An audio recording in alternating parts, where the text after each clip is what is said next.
The world as we know it wasn't always so connected. For centuries, great civilizations thrived in isolation, separated by vast, unknown oceans and continents shrouded in myth.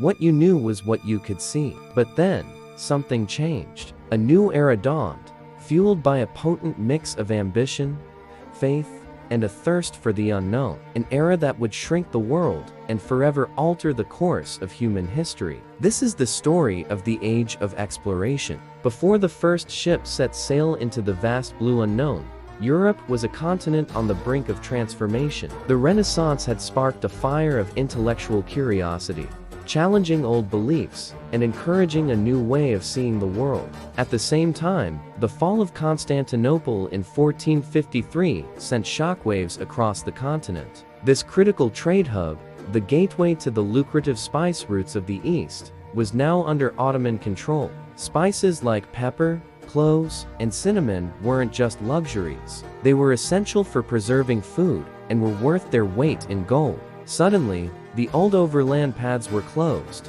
and European merchants and monarchs faced a crisis. They needed a new way to reach the riches of Asia. A sea route. This economic desperation combined with the powerful religious zeal. For centuries, the idea of spreading Christianity to the far corners of the earth was a driving force. And then there was the technology, the development of the caravel, a nimble and sturdy ship that could sail against the wind, the refinement of the magnetic compass, and the astrolabe for navigation. All these innovations came together at the perfect moment. The stage was set. All that was needed were men bold enough to take the first step. Enter Portugal, a small nation on the edge of Europe, gazing out at the Atlantic. Under the visionary leadership of Prince Henry the Navigator, Portugal began a systematic exploration of the African coast. Henry wasn't a sailor himself, but he established a school for navigation, gathering the best mapmakers, astronomers, and shipbuilders. His goal was twofold: find a sea route to the east around Africa, and tap into the legendary gold trade of West Africa. Year after year, Portuguese caravels pushed further south, charting unknown waters and establishing trading posts. Their courage paid off. In 1488, Bartolomeu Dias rounded the southern tip of Africa, which he named the Cape of Storms, later renamed the Cape of Good Hope. The path to India was finally open. 10 years later, Vasco da Gama would complete this journey, arriving in Calicut, India, and returning with a cargo of spices that made the entire expedition fantastically profitable. Portugal had cracked the code, but while Portugal looked east, a Genoese sailor named Christopher Columbus looked west.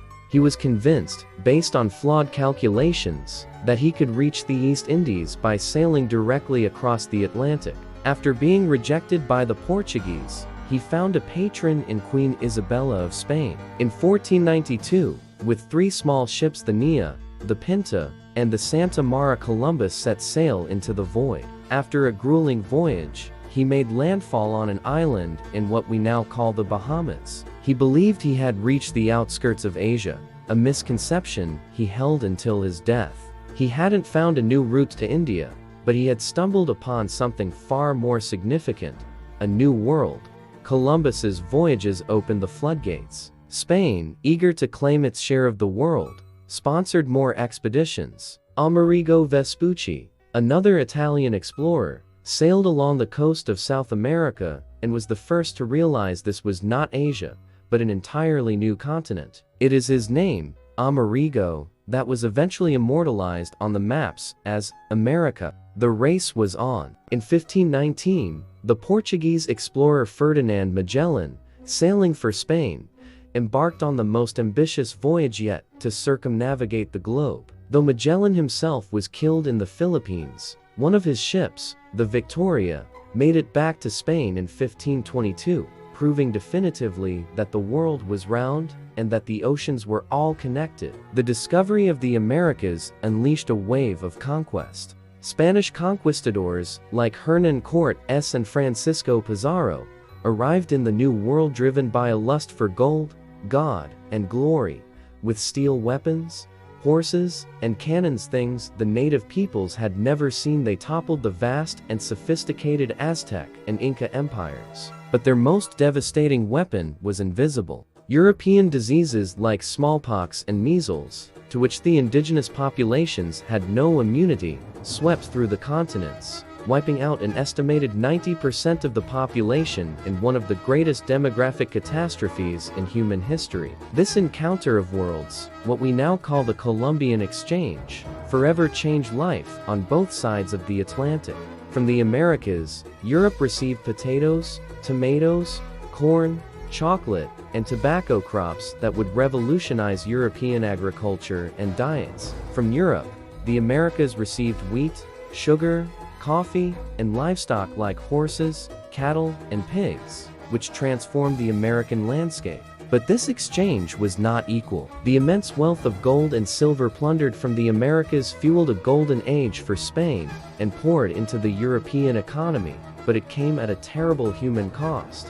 The demand for labor on sugar and silver plantations led to the establishment of the transatlantic slave trade, a brutal system that forcibly transported millions of Africans to the Americas, creating a legacy of suffering and inequality that echoes to this day. While Spain and Portugal carved up the New World with the Treaty of Tordesillas, other European powers were not content to watch from the sidelines. England, France, and the Netherlands joined the fray, seeking their own routes to Asia and their own American colonies. John Cabot, sailing for England, explored the coast of North America. Jacques Cartier claimed Canada for France. Dutch explorers charted the waters around Australia and established a bustling trade network in Southeast Asia. The competition was fierce, leading to piracy, privateering, and colonial wars. The world was rapidly becoming a global chessboard for European powers.